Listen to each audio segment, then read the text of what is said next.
This is a Sports Catastrophe production. Hey there, Heather Ho there. It's Jeff Gooder and welcome you to another Sports Catastrophe on this day. And on this day, April 29th, 1961, a brand new TV program would sweep America.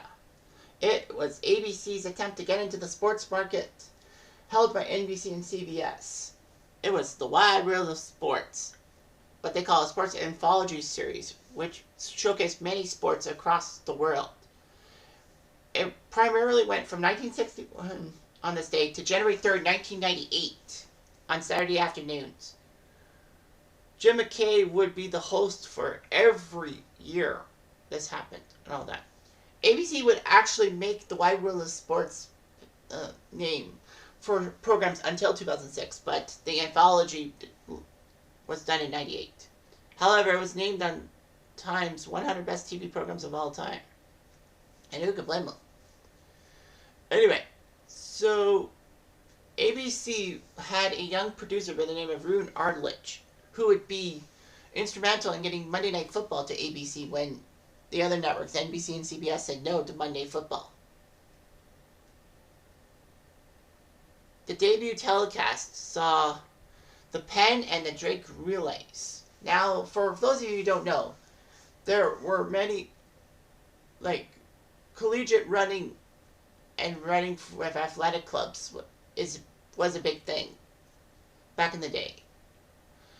And there would be, competitions between colleges and running programs.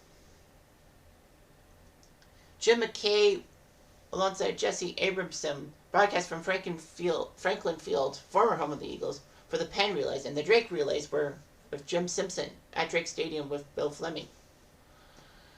So anyway, Wide World of Sports started at 5 o'clock and ended at 7, which was shocking because, you passed the 6 o'clock supper hour. In 1962, they decided to cut it to 90 minutes, making it 5 to 6:30. But then they decided to move it to 4:30 to 6:30 so that ABC affiliates in the Eastern and Central time zones can carry local early newscasts perfectly. So anyway, Wide World of Sports actually covered some bowling. And it was such a success that in 1962, ABC decided to cover the Pro Bowlers Tour. So they would have bowling and all that with the great Chris Schenkel calling it. Wide World of Sports covered a rattlesnake hunt championship, and then ABC decided the next year to premiere the outdoor program, The American Sportsman, which was there for 20 years. And a segment on World Wide Sports in 1973 was huge. It was called Superstars, with big names from other sports trying to compete against each other. Of course, this would be the same event that Joe Frazier nearly drowned swimming, unfortunately. And then Superstars would be a weekly winter series for 10 years. ABC would actually do the Athlete of the Year, sponsored by Wide World of Sports. Big names were Muhammad Ali, Jim Ryan, the mile runner, Lance Armstrong, Mario Andretti, Dennis Conner of America's Cup yachting fame, Wayne Gretzky, Carl Lewis, and Tiger Woods.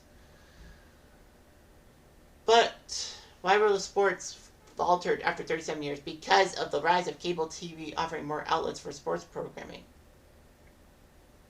A lot of the programming that ABC did for Wide World of Sports ended up on ESPN. But it was canceled after 37 years in January 98. However, the Wide World of Sports name would remain for a while. And then, of course, that would be taken out of progress because ESPN,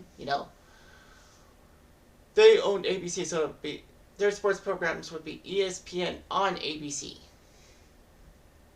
And that's what they usually do.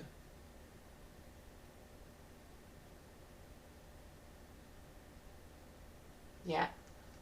ESPN would actually still do kind of the Wide World of Sports thing because at times on ABC they would actually broadcast 30 for 30s and documentaries and all that. Anyway, sports were really huge in here. Wide World of Sports was supposed to be a fill-in show for a single summer season until fall sports came, but it was very popular. They wanted to show sports that were seldom, if ever, broadcast on American TV. So they would feature 2 or 3 events per show. There were a lot of things. There was hurling, like the Irish sport on a soccer field, rodeo, curling, highlight, firefighting competitions, wrist wrestling, powerlifting, surfing, logger sports, lumberjack sports, demolition derby, slow pitch softball, barrel jumping, and badminton. In fact, NASCAR racing would be a staple on Wide World of Sports when CBS didn't have those events. Anyway, regular features would also be figure skating, skiing, gymnastics, and track and field. And then in the 60s and 70s, they would have Mexican cliff diving. And all that. Anyway, Wide World of Sports broke ground. They were the first U.S. program to cover Wimbledon back in 1961 before NBC got it. The Indy 500, they would do highlights, but then by 1965 they would do the whole race, which is always a Memorial Day, Sunday, the day before Memorial Day tradition. They would actually cover, Wide World Sports would actually cover the NCAA men's basketball tournament in 1962, which was shocking. Because like CBS and NBC, you think would have been first, but no. They were the first U.S. network to do the Daytona 500 back in 1962, U.S. Figure Skating Championships, the Monaco Grand Prix in color, the Little League World Series, the British Open, the X Games. Heck, they even did coverage of the Grey Cup in 1962. It was supposed to be a feature. Of course, that was when the Fog Bowl happened. Of course, the introduction. Who can forget that introduction? The fanfare. Spanning the globe to bring you the constant variety of sport. The thrill of victory and the agony of defeat. The human drama of athletic competition. This is ABC's Wide World of Sports. So, anyway.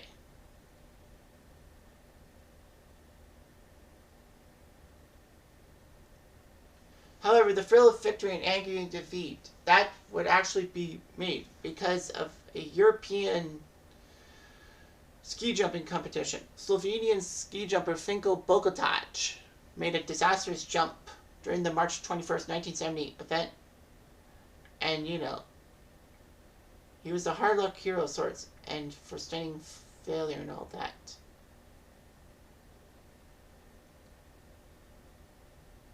So, anyway, it was just hard-pressed, but Finkel got famous.